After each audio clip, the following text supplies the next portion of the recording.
Decreto-Lei nº 5.452 aprova a consolidação das leis do trabalho. O Presidente da República, usando da atribuição que lhe confere o artigo 180 da Constituição, decreta: artigo 1º. Fica aprovada a consolidação das leis do trabalho, que a este decreto-lei acompanha, com as alterações por ela introduzidas na legislação vigente. Parágrafo único. Continuam em vigor as disposições legais, transitórias ou de emergência, bem como as que não tenham aplicação em todo o território nacional. Artigo 2º. O presente decreto-lei entrará em vigor em 10 de novembro de 1943.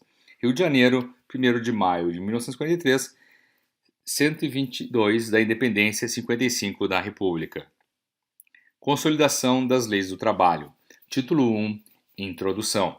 Artigo 1º. Essa consolidação estatui as normas que regulam as relações individuais e coletivas de trabalho, nela previstas. Artigo 2º. Considera-se empregador a empresa individual ou coletiva que, assumindo os riscos da atividade econômica, admite, assalaria e dirige a prestação pessoal de serviço. Parágrafo 1º. Equiparam-se ao empregador, para os efeitos exclusivos da relação de emprego, os profissionais liberais, as instituições de beneficência, as associações recreativas ou outras instituições sem fins lucrativos, que admitirem trabalhadores como empregados. Parágrafo 2º. Sempre que uma ou mais empresas, tendo, embora cada uma delas, personalidade jurídica própria, estiverem sob a direção, controle ou administração de outra, ou ainda quando mesmo guardando cada uma sua autonomia, integrem grupo econômico, serão responsáveis solidariamente pelas obrigações decorrentes da relação de emprego. Parágrafo 3º. Não caracteriza grupo econômico a mera identidade de sócios, sendo necessárias para a configuração do grupo, a demonstração do interesse integrado, a efetiva comunhão de interesses e a atuação conjunta das empresas dele integrantes. Artigo 3º. Considera-se empregado toda pessoa física que prestar serviços de natureza não eventual a empregador, sob a dependência deste e mediante salário. Parágrafo único. Não haverá distinções relativas à espécie de emprego e à condição de trabalhador, nem entre o trabalho intelectual, técnico e manual. Artigo 4º. Considera-se como de serviço efetivo o período em que o empregado esteja à disposição do empregador, aguardando ou executando ordens, salvo disposição especial expressamente consignada. Parágrafo 1º. Computar-se-ão, na contagem de tempo de serviço, para efeito de indenização e estabilidade, os períodos em que o empregado estiver afastado do trabalho, prestando serviço militar e por motivo de acidente do trabalho. Parágrafo 2º. Por não se considerar tempo à disposição do empregador, não será computado como período extraordinário o que exceder a jornada normal, ainda que ultrapasse o limite de 5 minutos previstos no parágrafo 1º do artigo 58 desta consolidação, quando o empregado, por escolha própria, buscar proteção pessoal, em caso de insegurança nas vias públicas ou más condições climáticas, bem como adentrar ou permanecer nas dependências da empresa para exercer atividades particulares, entre outras. Inciso 1º. Práticas religiosas. 2º, descanso. 3º, lazer. 4º, estudo. 5, alimentação. 6, atividades de relacionamento social. 7, higiene pessoal. 8, troca de roupa ou uniforme quando não houver obrigatoriedade de realizar a troca na empresa. Artigo 5º. A todo trabalho de igual valor corresponderá salário igual, sem distinção de sexo. Artigo 6º. Não se distingue entre o trabalho realizado no estabelecimento do empregador, o executado no domicílio do empregado e o realizado à distância, desde que estejam caracterizados os pressupostos da relação de emprego. Parágrafo único. Os meios telemáticos e informatizados de comando, controle e supervisão se equiparam para fins de subordinação jurídica aos meios pessoais e diretos de comando, controle e supervisão do trabalho alheio. Artigo 7º. Os preceitos constantes da presente consolidação, salvo quando for em cada caso expressamente determinado em contrário, não se aplicam. A linha A. Aos empregados domésticos, assim considerados, de um modo geral, os que prestam serviço de natureza não econômica à pessoa ou à família no âmbito residencial destas. A linha B. Aos trabalhadores rurais, assim considerados, aqueles que, exercendo funções diretamente ligadas à agricultura e à pecuária, não sejam empregados em atividades que, pelos métodos de execução dos respectivos trabalhos ou pela finalidade de suas operações, se classifique como industriais ou comerciais. A linha C. Aos funcionários públicos da União, dos Estados e do Distrito e dos municípios e aos respectivos extranumerários em serviço nas próprias repartições. A linha D. Aos servidores de autarquias paraestatais, desde que sujeitos a regime próprio de proteção ao trabalho que lhes assegure situação análoga à dos funcionários públicos. A linha F. As atividades de direção e assessoramento nos órgãos, institutos e fundações dos partidos, assim definidas em normas internas da organização partidária. Artigo 8º.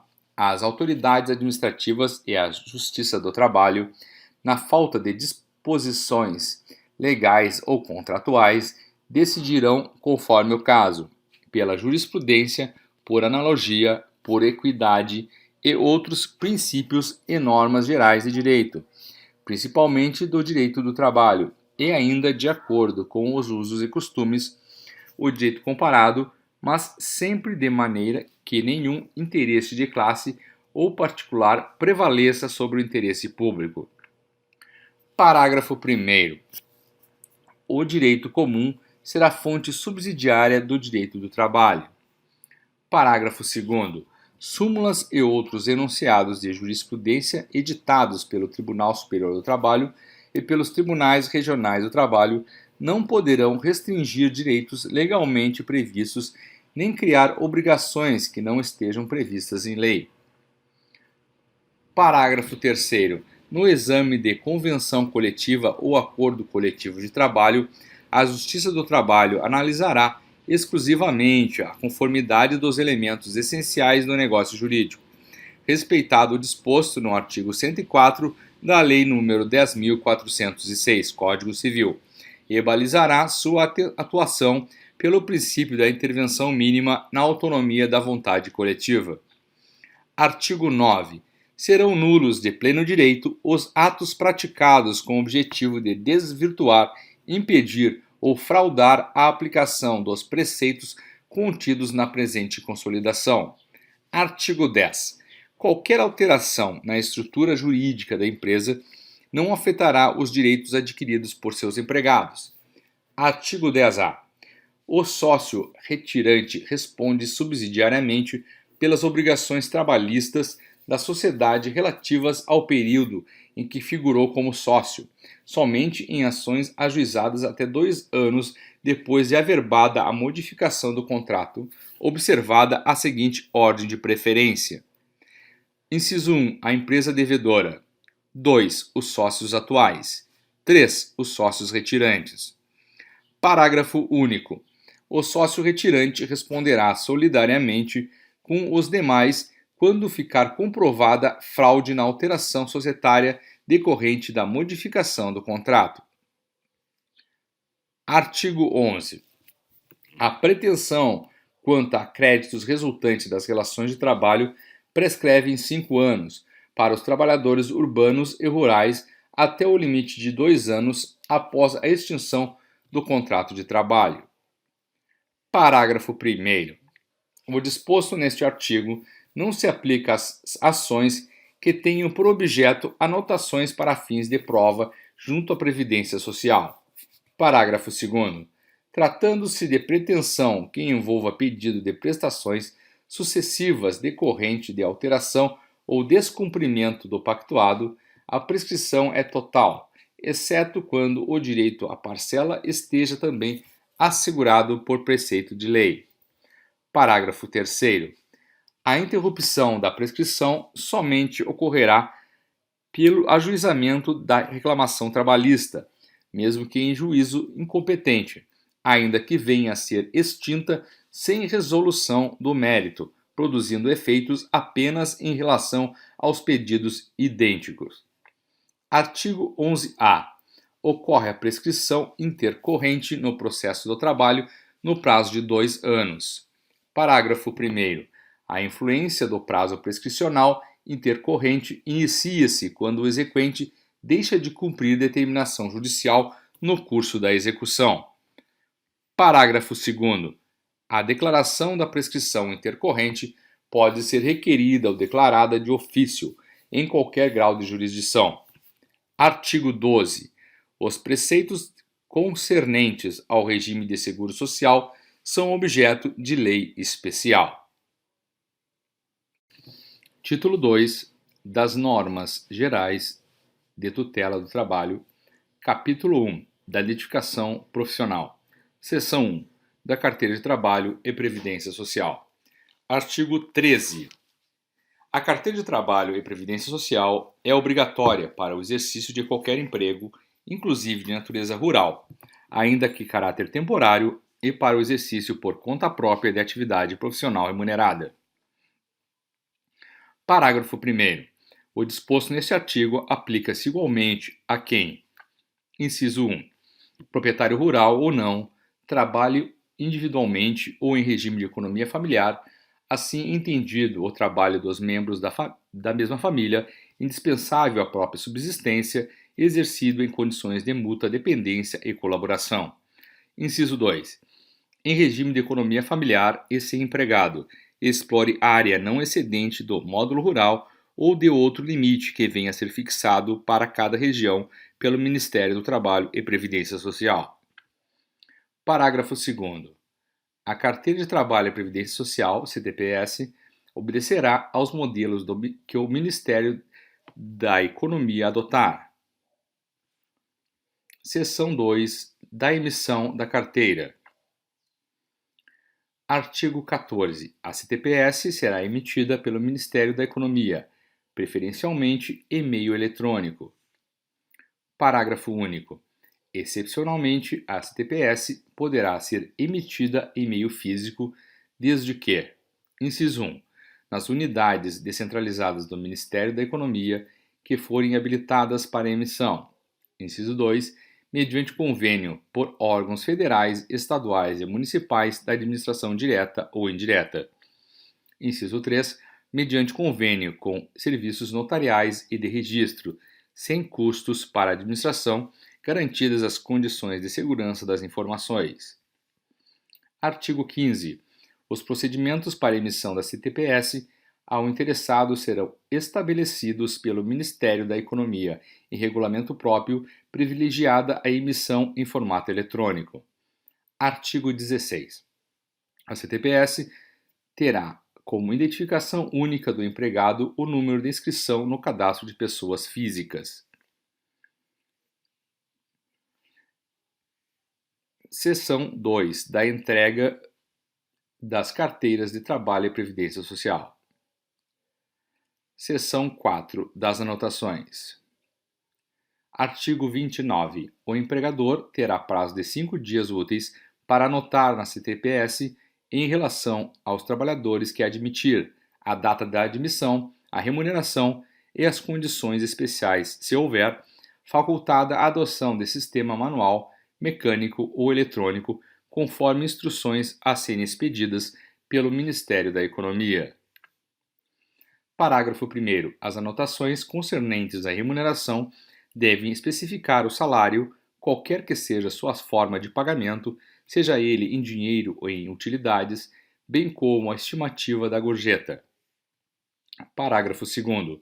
As anotações na Carteira de Trabalho e Previdência Social serão feitas: alínea A, na database, alínea B, a qualquer tempo por solicitação do trabalhador, a linha C, no caso de rescisão contratual ou, a linha D, necessidade de comprovação perante a Previdência Social.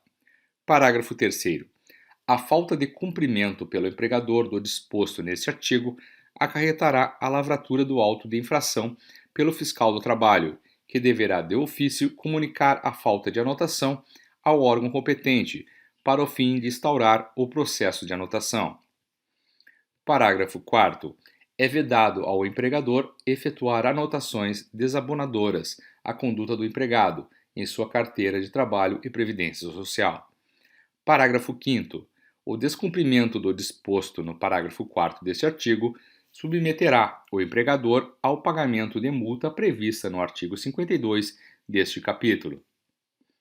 Parágrafo 6º. A comunicação pelo trabalhador do número de inscrição no CPF ao empregador equivale à apresentação da CTPS em meio digital, dispensado o empregador da emissão de recibo. Parágrafo 7º. Os registros eletrônicos gerados pelo empregador nos sistemas informatizados da CTPS em meio digital equivalem às anotações a que se refere esta lei. Parágrafo 8º. O trabalhador deverá ter acesso às informações da sua CTPS no prazo de 48 horas a partir de sua anotação. Seção 5 das reclamações por falta ou recusa de anotação. Artigo 36. Recusando-se a empresa fazer anotações a que se refere o artigo 29 ou a devolver a carteira de trabalho e previdência social recebida, poderá o empregado comparecer pessoalmente ou intermédio de seu sindicato perante a delegacia regional ou órgão autorizado para apresentar reclamação. Artigo 37.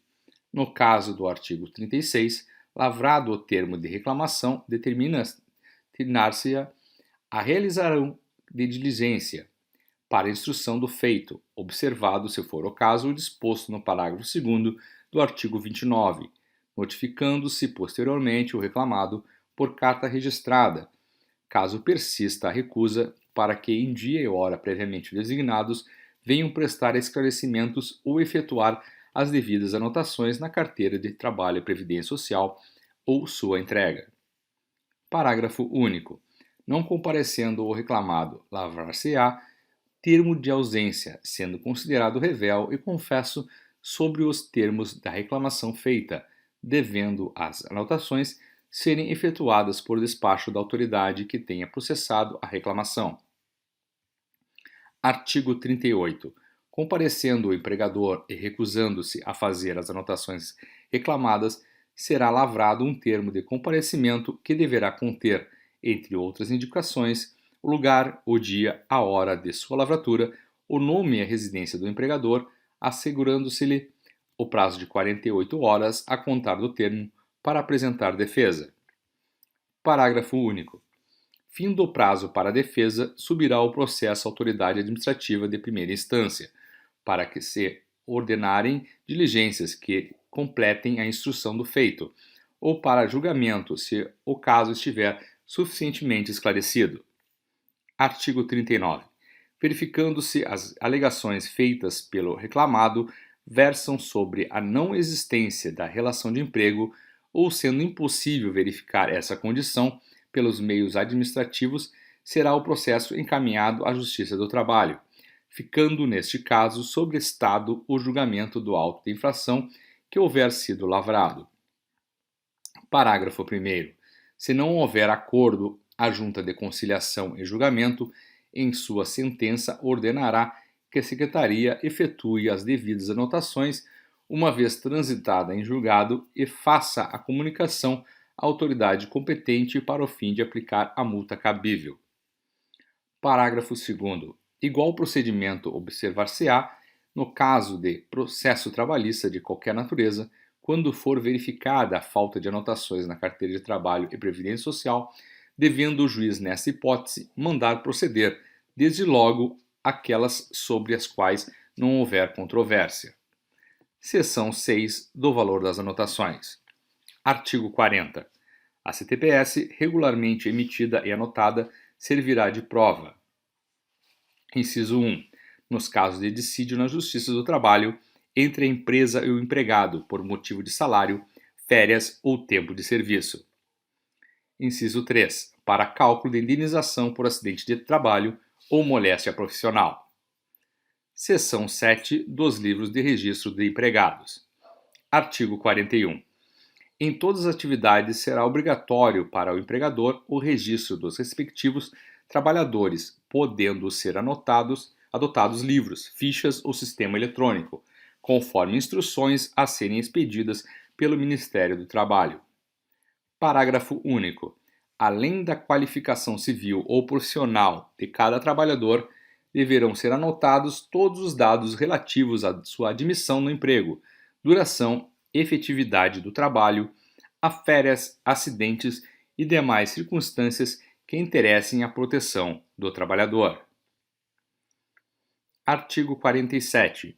O empregador que mantiver empregado não registrado nos termos do artigo 41 desta consolidação ficará sujeito a multa no valor de R$ 3.000 por empregado não registrado, acrescido de igual valor em cada reincidência.